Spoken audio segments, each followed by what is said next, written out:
So, would you please welcome Dr. Seligman. What can we most hope for in life? What can we most hope for our children? As you know, Freud and Schopenhauer told us the best we could ever do in life was not to be miserable, not to suffer, that the best we could ever do in life was approach zero. But when you lie in bed at night, you're not thinking about how to go from -8 to -5. You are, for the most part, thinking about how to go from +2 to +6.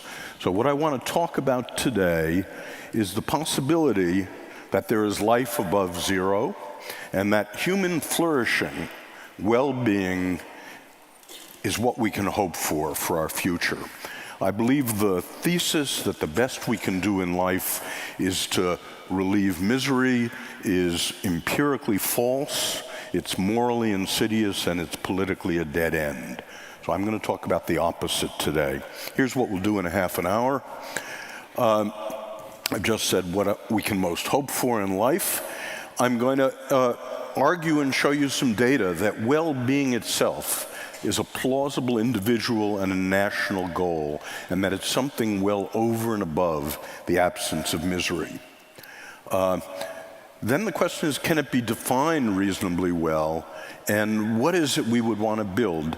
I don't know if there will be a positive human future, but I don't think there's going to be one unless we can define in what it might consist and investigate how those building blocks can happen. I'm going to suggest to you that PERMA, positive emotion, engagement, relationships, meaning, and accomplishment are the constituents, the elements of well-being. And I'll show you some data, new data from Europe, in which 23 of the European Union nations are compared on PERMA. Then, having said it's a plausible thing to measure, I'm going to ask the question, well, can you build it, or is well-being like your waistline? You probably know dieting is a $50 billion scam. Any of you can lose 5% of your body weight in about 3 weeks by following any diet on the bestseller list. I did the watermelon diet. I lost about 20 pounds in 3 weeks. I had diarrhea for 3 weeks. And the reason dieting is a scam is 80 to 95% of people regain all that weight or more over the next 3 years. So the issue is, can PERMA, can well-being be lastingly increased, or does it just flop back to your old curmudgeonly state in time? And I'm going to suggest to you that we know something about how to build it, that it's not like dieting, and indeed is not like psychotherapy for what's wrong. So I'll tell you a little bit about the science of P, positive emotion, the science of E, engagement, and what I'm going to do as I do this is try to tell you something that your grandmother and your minister did not know, things I didn't know 20 years ago that have been discovered in the science. I'm going to talk about relationships and a major new technique that has been discovered that builds relationships, talk about meaning, and about accomplishment, and particularly self-discipline. Then we'll be about 20 minutes through the lecture at that point, and what I'll have said is that we know something about how to build these things at an individual level. On a one-to-one basis, there's good reason to believe they can increase. Can this happen in schools and large organizations? That's the stepping stone to the possibility that the planet could flourish. And so I'm going to talk about this having been done in a huge organization, the United States' second largest employer, the United States Army, which decided 3 years ago to teach resilience and positive psychology to all 1.1 million soldiers and measure the outcome. So I'll argue that it's a plausible goal for large units. And finally, I'm going to talk about the politics of all of this. This is political.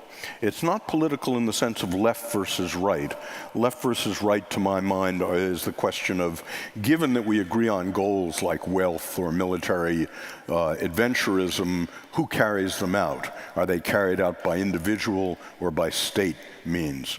This is not about who does it. This is about a different set of political ends. So that's what we'll do in the next 25 minutes. And let me start with PERMA. So this is my theory of positive emotion. One of these things is the, here it is, this. So for me, well-being consists of 5 elements. An element contributes to well-being, an element is pursued for its own sake, not merely to get one of the other elements. So for example, we have no interest in IQ in itself. We're interested in IQ because we think it leads to intelligent decision-making. So an element is pursued for its own sake, and the element can be measured independently of the other elements. And I believe there are 5 elements that free people choose in life. The first is positive emotion, the smiley face, happyology, hedonics, part of the name of this conference. But positive psychology does not stop with positive emotion, and part of the reason is how much positive emotion you feel is about 50% heritable, and it's only increasable by 10 to 15%. So we know techniques for having you live in the upper part of your set range for happiness, for positive emotion. But positive psychology is also concerned with engagement. When time stops for you, when you're one with the music. So looking at you, about 70% of you right now are completely engaged in what I'm saying.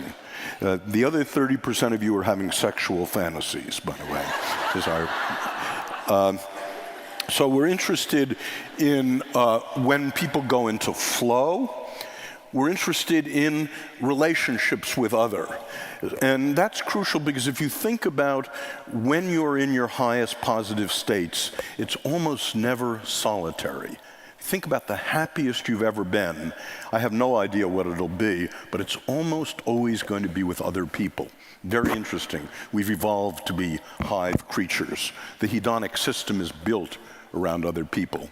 Meaning and purpose, belonging to and serving something bigger than the self. The self is completely impoverished soil for well-being. And finally, human beings pursue accomplishment, achievement, mastery. So I'll talk about each one of those in turn. Importantly, if I had suggested 30 years ago that well-being as defined by PERMA were a plausible political goal, national goal for a nation, it would have been a silly suggestion because it wasn't measurable.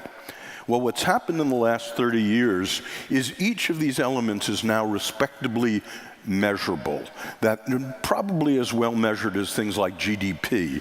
And indeed, that's one of the reasons that the Prime Minister of England, David Cameron, has decided to measure the well-being of the entire British population, and most importantly, to hold himself accountable for the success or failure of public policy by changes in well-being.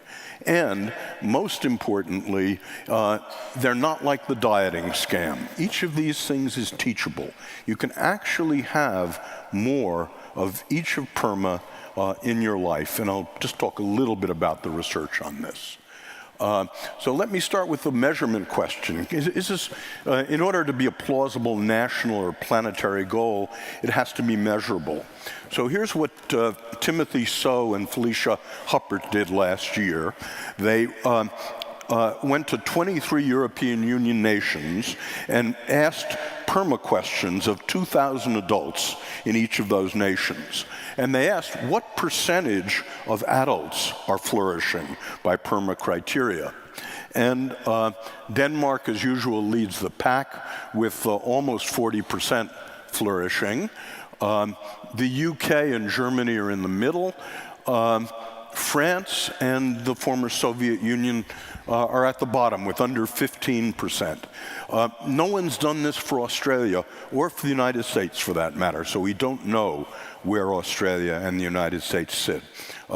We will indeed soon. That was part of what I was doing in South Australia, and tomorrow I'll talk about what I was up to in South Australia for the last month. But anyway, what this slide shows, it's measurable, and there are very large country-to-country differences, and most importantly, there's very large room for improvement.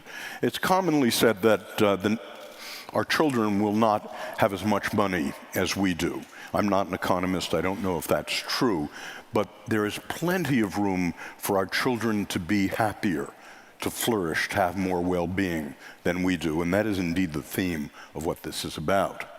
So let me now go through PERMA for individuals, just telling you a little bit of the science that I didn't know 20 years ago, and a little bit of how these things are built. So let's take positive emotion, happiness. It turns out that if you go to companies and you look at how they're doing economically, and you count every word that's said in business meetings, there is something called a Losada ratio. And it distinguishes economically flourishing from stagnant, from about to go bankrupt companies. So the ratio of positive words to negative words in business meetings for flourishing companies is above 2.9 to 1. Between 1 and 2.9 to 1, the companies are stagnating, and below 1, the companies are going under. Now, don't take this home to your married life. 2.9 to 1 leads to divorce. And the reason we know that is John and Julie Gottman take couples and they lock them into an apartment for a weekend and they record everything that's said and they compute the Losada ratio. And if the ratio is under 5 to 1, it predicts divorce. Now, what's going on here? Well, I think it is that we often have to criticize and say bad things to our spouses, to our children, to the people that work for us. And the question is, against what background of positivity will they hear us? Will they not think we're their enemy? And indeed, this was brought home to me by my teenage daughter, Nikki. Nikki, you last heard about when she was 5 years old and called me a grouch and founded positive psychology because she was right on the money. Well, about 4 years ago, she was a junior in high school, majoring in entitlement. And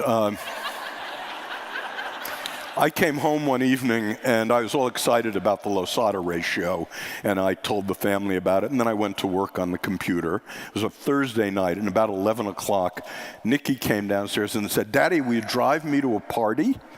And I shouted at her, 11 o'clock, Nikki, get to work, it's a Thursday night. And she looked at me and she said, "Daddy, you've got a terrible Losada ratio." And the question is, to raise children, what ratio of positive to negative things do we need? And the answer is no one knows. That's a little bit about the P. Engagement. I asked the question before, when do you go into flow? When does time stop for you? And the answer is we go into flow when our highest strengths are just matched to the challenges that come our way. That's when we go into flow. And so we're very interested in increasing the amount of flow we have in life. And to do that, you have to identify people's highest strengths. This is all free, by the way. Part of my job has been in positive psychology, has been to give this away. So there's a website, AuthenticHappiness.org, that 2.5 million people have gone to and taken the test. It has a signature strengths test on it, which tells you what your 5 highest strengths are. Now, here's the kind of exercise that we do against random assignment placebo-controlled. And by the way, when I say an exercise works, it doesn't mean I kind of think it's a good idea. It means that I've actually run large-scale random assignment placebo-controlled tests of it. In the same way, when I worked on drugs and psychotherapy, I would take Prozac and a sugar pill and run them against each other. So here's an exercise that works. I'll do half of it with you now. Close your eyes. Think of something you don't like to do at work, that you have to do pretty much once a week. Okay, open your eyes. Okay, your assignment is go take this test. This will tell you what your 5 highest strengths are. It might be social intelligence, it might be humor and playfulness, and then your assignment is to do that task next week using your highest strength. So, for example, one of my students was a waitress, and she hated waitressing, working her way through graduate school, heavy trays, being patronized by customers. She took the signature strength test. Her highest strength was social intelligence. So her job was to recraft waitressing to use social intelligence much more. So she resolved to make the encounter with her the highlight of every customer's evening. Now notice that wouldn't always succeed, but notice she was putting what was very best inside of her on offer all the time. And waitressing became more fun, the tips became larger. And in controlled studies, if you do this, 6 months later, statistically, less depression, less anxiety, more life satisfaction. Just one little bit of science more. I'm very interested in trauma and post-traumatic growth. I've spent my life working on depression, helplessness, and trauma. And we recently asked the question, who grows through trauma? Of whom is it true what Nietzsche said, if it doesn't kill me, it makes me stronger? And we did a study of 1,700 people who had been through 1, 2, or 3 awful events. We listed the 15 worst things that could happen to people and asked who was stronger afterwards. And it turned out that people who had 3 of these awful things, rape, captured, tortured, were stronger than people who had 2, and who were stronger than people who had 1, who were stronger than people who had none. And the character strengths that correlated with post-traumatic growth were those 5: religiousness, gratitude, kindness, hope, and bravery. So that's a little bit about the science of signature strengths. Relationships. Your spouse comes home from work and she's been promoted. What do you say to her? How many of you are marriage counselors? Anyone a marriage counselor? Okay, well, there are a couple of you. You probably know that marriage counseling is the single worst form of psychotherapy. It has the worst statistics. It's hard to do. People are lying to you. They're lying to each other. When I teach marriage counseling, what you teach people to do is how to fight better. That is, how not to have the same damn fight every single day. You're trying to take insufferable marriages and make them barely tolerable. Now, that's not a positive psychology form of marriage counseling.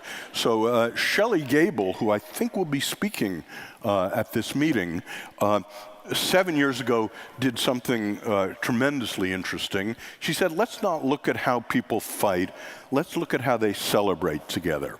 So, your spouse comes home from work, she's been promoted. What do you say to her?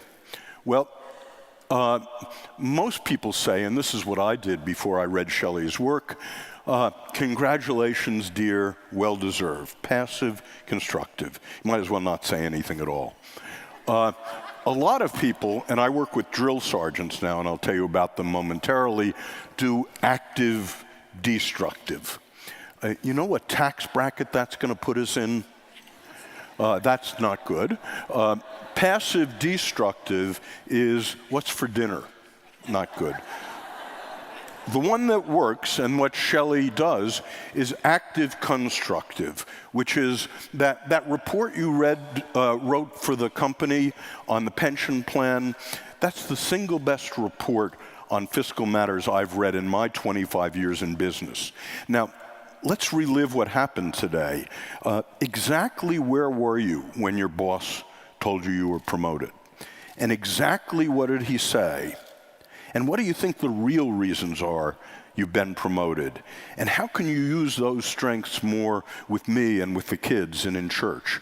And it turns out when you do that, love and commitment markedly increase. And it's not just a marital technique, it's a friendship and work technique as well.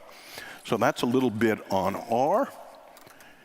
M, meaning, belonging to, and serving something bigger than the self. Most of you don't need to know this, but your kids sure do. Here's an exercise we do. We have, my students are asked to do something fun next week, a P thing, and to do something philanthropic, and then come back and report what happens. And what happens is quite remarkable. When you do something fun, when it's over, it's over. It has almost no effects afterwards. But when you do something philanthropic, very different thing happens. One of my students, her third grade nephew called her on the phone and had to be tutored for 2 hours in fractions. So she spent 2 hours on the phone doing this. And she said, after that, the whole day went better for me. I was mellow. I could listen to people. People liked me more. And one of my business students said, I'm in business because I want to make a lot of money. And I want to make a lot of money because money brings happiness, it brings control, and it brings security. But I was astonished to find out that I was happier helping another person than I was shopping. And that's the regularity. The one, if you're depressed right now, the one single thing which will give you a temporary boost is to go out and help another person. And lastly, accomplishment, achievement. We're very interested in self-discipline. And we look at academic success, we measure grit and self-discipline and IQ, and we look at various forms of academic success. And quantitatively, we find that self-discipline in young people is roughly twice as important as IQ in predictors of academic success. So that's a flavor of what goes on in the science of positive psychology and in the science of PERMA. And so let me now turn to whether or not this can be done at more than just the individual level. So 3 years ago, the Chief of Staff of the United States Army came to me and said, post-traumatic stress disorder, suicide, depression, panic, drug abuse, divorce. What does positive psychology say about that, Dr. Seligman? And what I said was, people's lives are often ruined by combat, divorce, death of a spouse. But the phenomenon is bell-shaped. And on the left-hand side, you've got what you just described. And you should continue to spend $10 billion a year treating that. But the Army's not a hospital. What you're after is a healthy force that can cope with persistent warfare. In the middle of the bell-shaped curve is resilience. And those are people who go through a tough time, but 3 months later, they're back where they were psychologically and physically. And on the right-hand side, you have post-traumatic growth. People who a year later go through a very tough time at first, but a year later are measurably stronger psychologically and physically than they were. And so General Casey decided he would create something called comprehensive soldier fitness, and he ordered on that very day, unlike what we do, he actually ordered that positive psychology and resilience would be measured and taught throughout the United States Army, and he allocated $145 million to do it. And he created 3 programs that have been in process for 3 years now, and I can show you a little bit about what they do. The first is he was after creating an army that was just as psychologically fit as physically fit. So we had to devise a test of psychological fitness. There are plenty of tests of psychological unfitness. So all 1.1 million soldiers have taken this test, and this is every year, out of 1,200 colonels, 33 are promoted to brigadier general. So we asked the question from the test, could you predict in advance who was going to make it to brigadier general? And when that tells you you can with considerable accuracy. That's part 1 of comprehensive soldier fitness. Part 2 is General Casey said to me, well, we've read your material on schools, and we see you teach teachers the skills of PERMA, and then you measure their students, and you find their students have better psychological fitness, less anxiety and depression, up to 2 years later. Well, that's the Army model. We've got 40,000 teachers in the Army, the drill sergeants. So your job, Dr. Seligman, will be to train all the drill sergeants in the Army, and they will train the 1.1 million soldiers.